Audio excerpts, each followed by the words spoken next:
Assalamualaikum warahmatullahi wabarakatuh.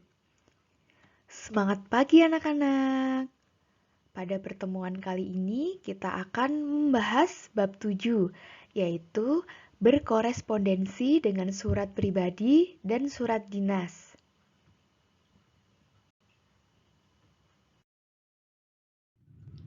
Sebelum kita masuk ke materi, terlebih dahulu Ibu akan menyampaikan KD dan indikatornya. KD yang pertama yaitu KD 3.13, yaitu mengidentifikasi informasi, kabar, keperluan, permintaan, dan atau permohonan dari surat pribadi dan surat dinas yang dibaca dan didengar.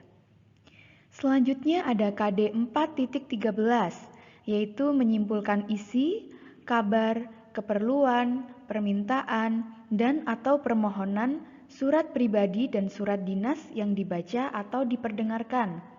KD selanjutnya ada KD 3.14, yaitu menelaah unsur-unsur dan kebahasaan dari surat pribadi dan surat dinas yang dibaca dan didengar. Selanjutnya ada KD 4.14, yaitu menulis surat, baik itu surat pribadi maupun surat dinas untuk kepentingan resmi dengan memperhatikan struktur teks, kebahasaan, dan isi. Berikutnya ada indikator.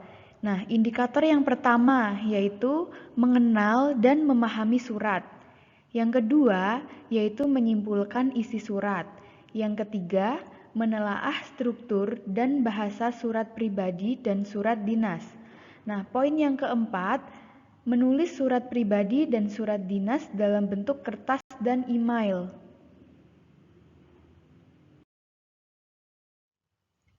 Materi pertama yang akan kita pelajari yaitu poin A, mengenal dan memahami surat.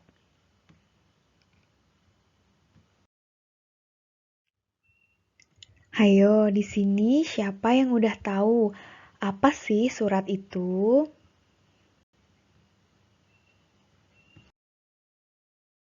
Pada slide ini, Ibu akan menerangkan tentang pengertian surat dan jenis surat. Jadi, surat adalah sebuah tulisan dalam secari kertas dan sebagainya sebagai sarana menyampaikan informasi.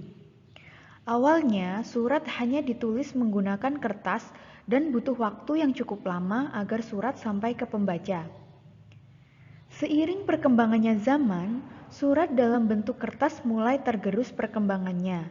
Di antaranya, surat elektronik atau email, dan aplikasi pesan singkat seperti WhatsApp, Line, Messenger, Telegram, dan lain sebagainya. Nah, ada dua jenis surat di antaranya. Yang pertama ada surat pribadi, yang kedua ada surat dinas.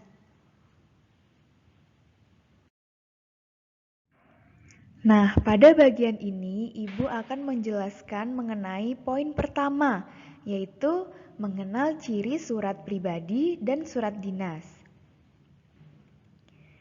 Jadi, surat pribadi itu adalah bentuk komunikasi tulis, surat menyurat, yang dilakukan oleh seseorang kepada orang lain sebagai pribadi, bukan sebagai wakil atau urusan yang berkaitan dengan kelembagaan, kedinasan, maupun resmi. Nah, surat pribadi berisi unsur tanggal, alamat surat, pembuka surat, pendahuluan, isi, dan penutup surat, serta nama pengirim surat atau juga tanda tangan. Nah, isi surat pribadi nanti berkaitan dengan masalah pribadi yang menanyakan kabar, keperluan pribadi, dan tujuan komunikasi pribadi yang lain.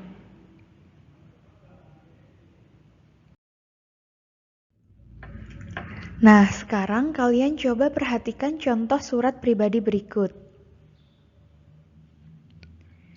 Contoh surat pribadi tersebut sudah memenuhi unsur surat, yaitu yang pertama adanya unsur tanggal surat, yang kedua adanya alamat surat, yang ketiga ada pembuka surat, selanjutnya ada pendahuluan, ada isi, dan ada penutup surat serta nama pengirim.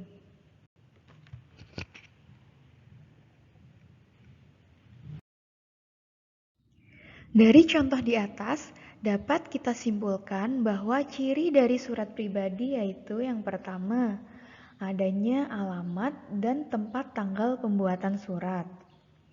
Yang kedua, ada salam pembuka. Yang ketiga, ada paragraf pembuka. Yang keempat, ada paragraf isi. Dan yang kelima, ada paragraf penutup. Setelah kita mempelajari poin pertama tadi, yaitu tentang mengenal ciri surat pribadi dan surat dinas, kita akan masuk ke poin yang kedua, yaitu tentang mengidentifikasi ciri surat dinas. Nah, surat dinas itu sendiri merupakan sebuah surat yang ditulis dalam situasi formal dan untuk kepentingan formal. Surat dinas ini dapat ditulis oleh pribadi atau atas nama suatu lembaga pemerintahan, perusahaan, dan atau organisasi yang ditujukan kepada lembaga. Surat dinas hanya boleh ditulis oleh sebuah instansi kepada instansi lain atau individu. Seseorang atas nama individu tidak diperbolehkan menulis surat dinas. Oleh sebab itu, pada surat dinas ada kepala surat dan nomor surat. Isi surat dinas berkaitan dengan topik kedinasan, misalnya undangan rapat, permohonan maaf suatu instansi kepada orang atau instansi atau perusahaan, lamaran pekerjaan, surat permintaan izin tidak masuk, izin menggunakan tempat, dan sebagainya.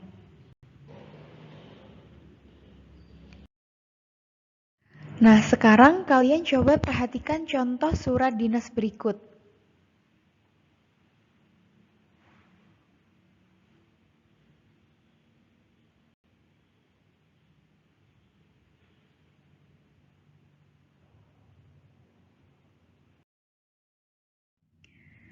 Dari contoh surat dinas di atas, dapat disimpulkan bahwa surat dinas memiliki ciri-ciri sebagai berikut.